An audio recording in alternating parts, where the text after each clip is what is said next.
Assalamualaikum warahmatullahi wabarakatuh. Apa kabar anak-anakku kelas 11 akuntansi dan TKJ? Mudah-mudahan insya Allah hari ini kalian sehat dan makin semangat belajarnya walaupun belajarnya jarak jauh. Oke anak-anakku, kemarin kita sudah belajar untuk kewirausahaan. Sekarang kita akan mulai belajar wirausahaan dan peluang usaha. Apa aja sih peluang usaha dan kewirausahaan? Mungkin kalian punya ide untuk ke depan, untuk berusaha, atau untuk mempunyai ide-ide, walaupun itu cuma untuk iseng-iseng, tapi akan ada hasil buat kalian. Oke, kita lihat videonya untuk wirausaha dan peluang usaha. Kita lihat materinya. Apa itu peluang usaha? Jadi peluang usaha itu adalah suatu kesempatan yang dapat dimanfaatkan oleh seseorang dengan tujuan mendapatkan keuntungan dan juga kekayaan dengan memanfaatkan sumber-sumber peluang usaha yang ada. Jadi ada kesempatan, kita masuk ke situ untuk mencari keuntungan dan juga kekayaan. Tapi kita lihat sumber-sumbernya yang mana aja sih yang cocok. Kemudian peluang usaha itu senantiasa tersebar luas dan selalu ada dimanapun dan juga kapanpun teman-teman. Namun juga peluang usaha itu memiliki prospek ke depannya dan juga risiko masing-masing. Maksudnya prospek ke depan itu usaha kita bakal naik, bahkan berkembang atau malah turun. Itu juga termasuk kaitannya dengan risiko. Kemudian peluang usaha yang dipilih juga harus memperlihatkan atau memperhatikan risiko dari usaha tersebut. Kita sudah menetapkan peluang apa, kita juga harus memperhatikan risiko ke depannya.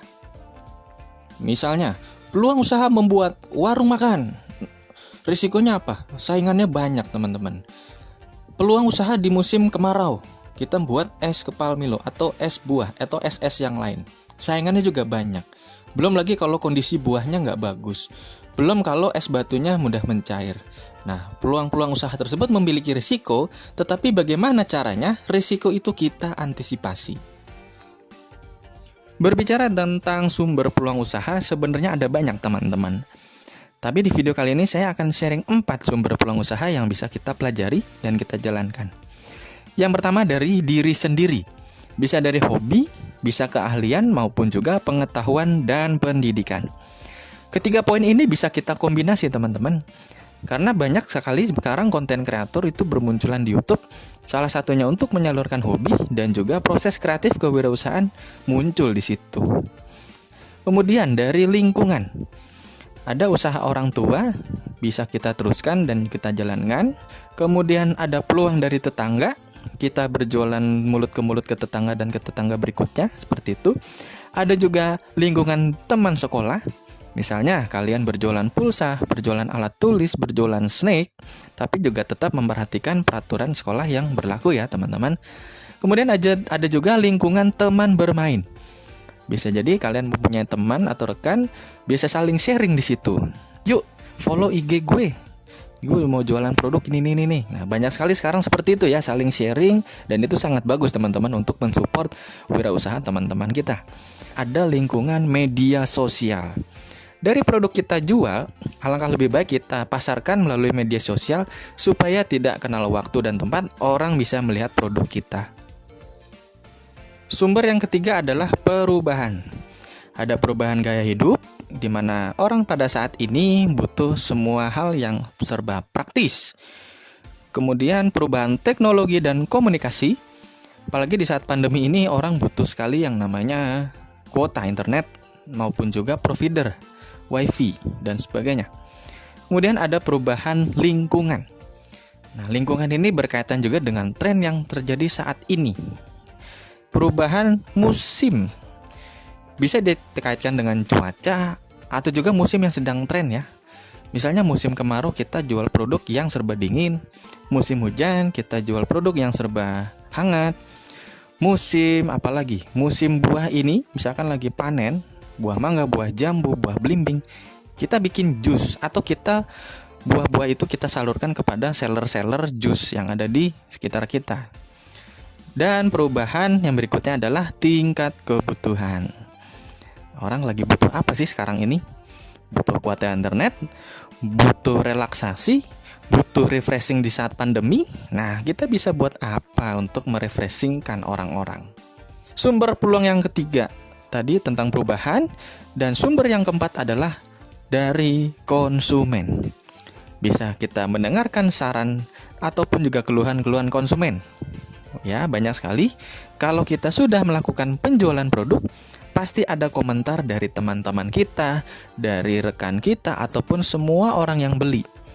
Kak, boleh nggak Kak ditambahin toppingnya? Kayaknya rasanya lebih enak kalau ditambahin bla bla bla bla. Akhirnya kita modifikasi produk kita. Disitulah proses to modify.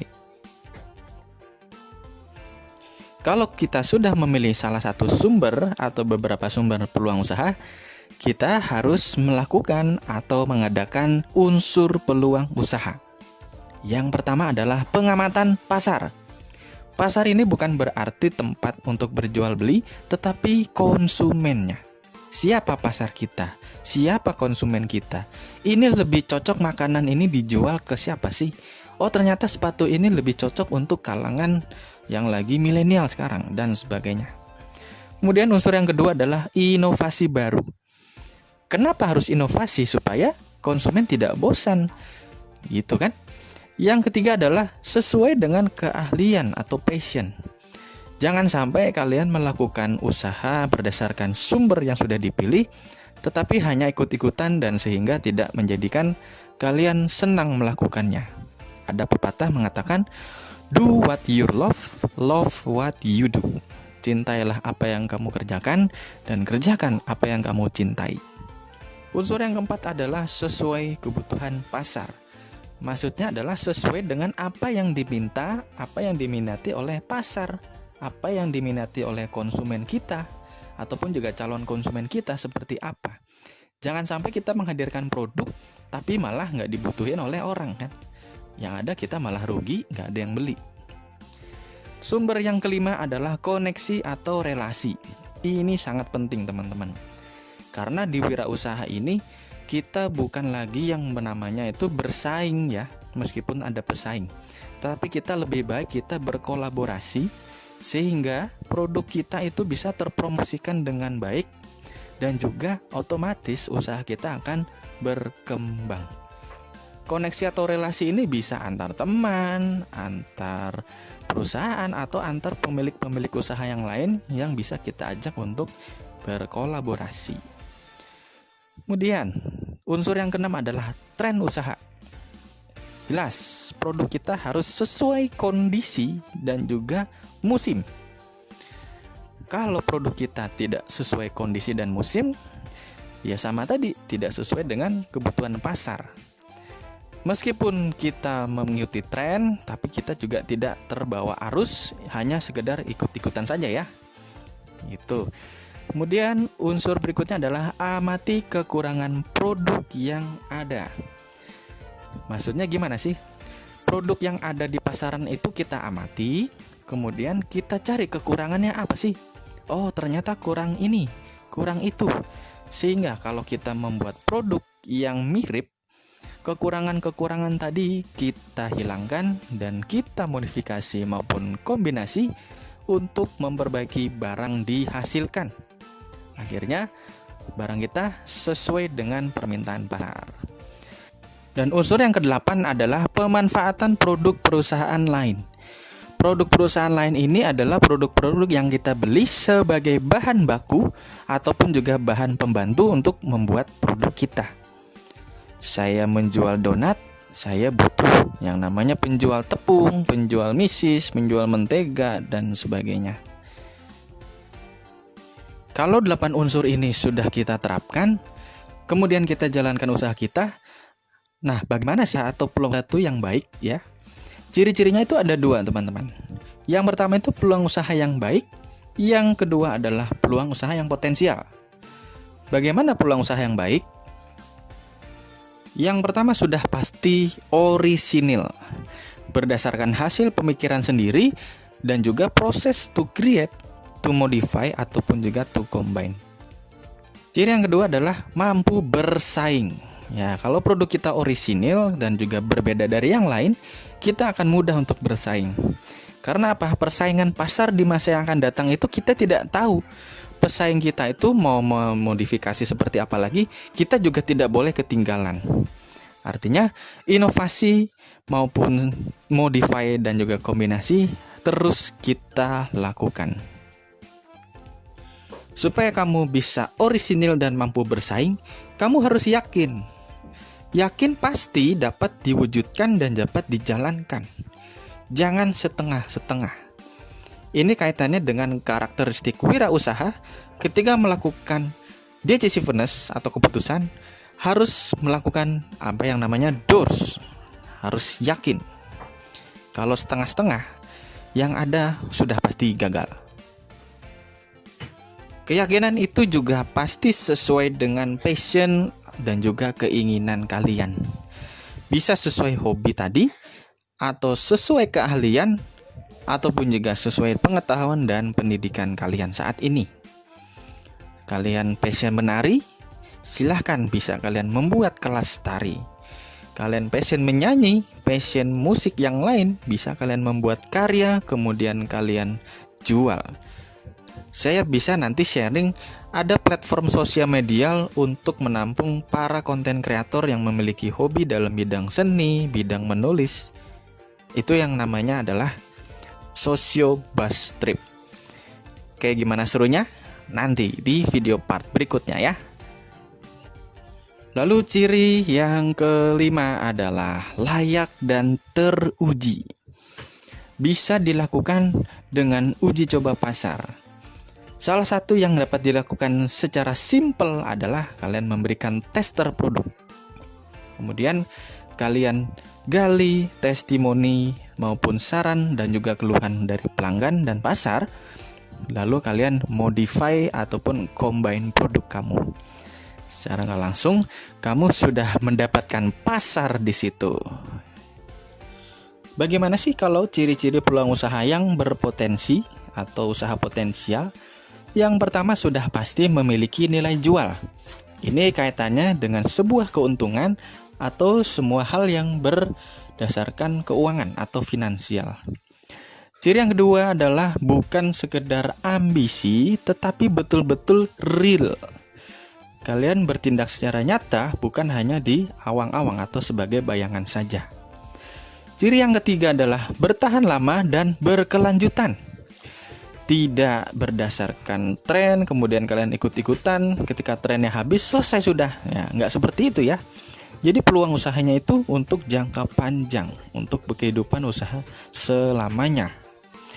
Ciri yang keempat adalah bukan bisnis musiman. Nah, ini kaitannya juga tadi bertahan lama, sehingga kita harus memperhitungkan kondisi jangka panjang kita. Karena seorang wirausahawan itu visioner. Masa depan itu bisa kita tebak dari sekarang. Ciri yang berikutnya adalah skala usaha dapat diperbesar. Caranya bisa kita memperluas promosi baik secara online maupun secara langsung, atau juga membuka cabang. Bisa juga kita merekrut orang-orang untuk bekerja dengan kita, kemudian kita promosikan melalui orang-orang ini untuk usaha kita. Dan ciri yang terakhir adalah kita memulai dengan modal tidak terlalu besar. Nah, ini mungkin agak sedikit kontroversi ya. Maksudnya gimana sih modal minimal hasil maksimal? Kita betul-betul survei bahan baku, bahan-bahan untuk kebutuhan produk kita, baik barang atau jasa, seminimal mungkin. Artinya kita bukan modalnya kecil, tapi meminimalisir pengeluaran untuk bahan baku modal supaya kita di awal tidak rugi dalam hal keuangan. Kalau kata Bob Sadino, almarhum, modal bisnis itu cuma dengkul. Kamu nggak punya dengkul aja tuh bisa pinjam dengkul orang lain. Nah, apa sih maksudnya? Apa sih yang bisa kamu tangkap? Silahkan nanti kalian telaah, kalian tuliskan pendapat kamu di kuis nanti. Oke, sekian dari video kali ini. Selamat belajar, sukses untuk kalian semua. Selamat berwirausaha. Anak-anakku sudah paham untuk videonya. Kalian bisa pelajari di rumah untuk videonya untuk peluang usaha dan kewirausahaan. Mungkin dari kalian punya ide untuk berusaha, karena seseorang itu diciptakan untuk berusaha. Kalau kaya ya kita harus punya usaha, karena semua manusia diciptakan mempunyai ide kreatif yang dituangkan. Gak mesti harus pendidikan tinggi, tapi kreativitas yang tinggi yang akan dituntut untuk kehidupan kalian. Oke, cukup dari Farid untuk materi PKK kelas 11. Nanti minggu depan kita ketemu lagi di materi berikutnya. Oke, tetap semangat belajarnya. Assalamualaikum warahmatullahi wabarakatuh.